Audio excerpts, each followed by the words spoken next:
Assalamualaikum. In today's video, we will be discussing about head-to-tail rule. Now, what is head-to-tail rule? अगर हमें 2 + 2 add करना है तो हम बहुत आसानी से मैथमेटिकली 2 + 2 4 बता सकते हैं. लेकिन अगर मुझे किसी वेक्टर को ऐड करना है तो उसके लिए सिंपल मैथमेटिक्स रूल अप्लाई नहीं होते. उसके लिए हमें किसी ग्राफिकल मेथड की जरूरत पड़ती है. That graphical method to add multiple vectors is called head-to-tail rule. Now, head-to-tail rule क्या है? आपको पता है जब आप एक वेक्टर ड्रॉ करते हैं तो वो इस तरह से दिखता है एज एन एरो हेड और लाइन सेगमेंट, जिसमें लाइन सेगमेंट आपको उस वेक्टर का मैग्नीट्यूड बता रहा होता है और ये एरो हेड उस वेक्टर की डायरेक्शन बता रहा होता है. हम यहाँ पर बात कर रहे हैं फोर्स के वेक्टर की. दैट मीन्स जितनी बड़ी हमारी यहाँ पर लाइन सेगमेंट होगा वो हमें फोर्स का मैग्नीट्यूड बता रहा होगा और जिस भी साइड पे एरो हेड होगा वो हमें उस फोर्स की डायरेक्शन बता रहा होगा. So let's proceed with the rules. First of all, choose a scale. सबसे पहले आपको वेक्टर को ड्रॉ करने के लिए एक क्वालिटेटिव स्केल चूज करना होगा. फॉर एग्जांपल, मैं कहती हूँ कि मुझे 2 न्यूटन की फोर्स ड्रॉ करने के लिए 1 सेंटीमीटर की लाइन सेगमेंट ड्रॉ करनी है. सो व्हाटएवर, अगर मैं अपनी कॉपी पर 1 सेंटीमीटर की लाइन ड्रॉ कर रही हूँ और मैंने स्केल डिफाइन किया हुआ है कि मेरा 2 न्यूटन बराबर है 1 सेंटीमीटर के, then examiner will know that ये मेरे पास 2 न्यूटन का मैग्नीट्यूड है. अगर मैं इसकी डायरेक्शन इस साइड पर बनाती हूँ, दैट मींस ये एक्स एक्सिस की तरफ, पॉजिटिव एक्सिस की तरफ लोकेट कर रहा है.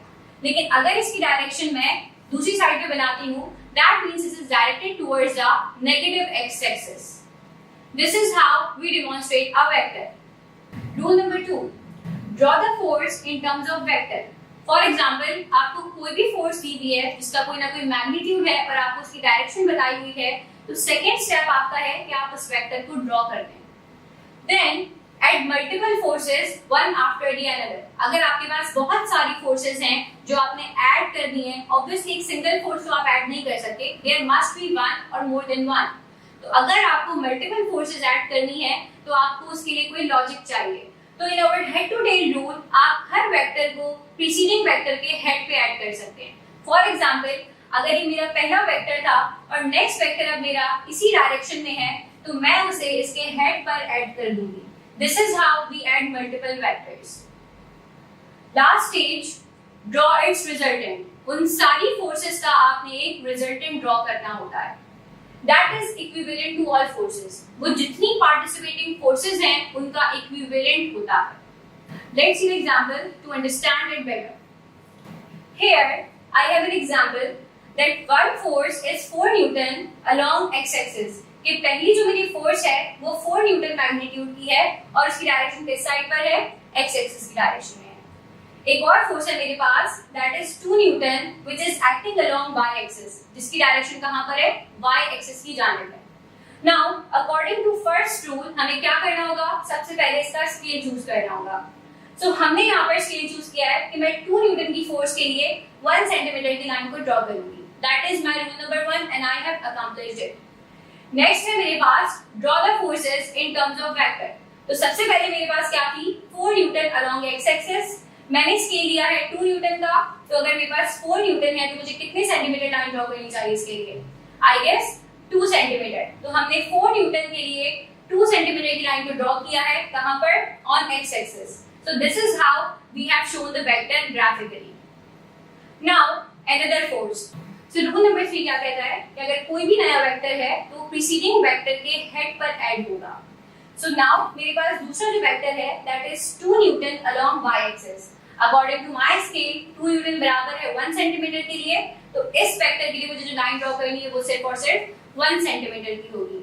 इसकी डायरेक्शन किस साइड है? इसकी डायरेक्शन y एक्सिस की साइड है.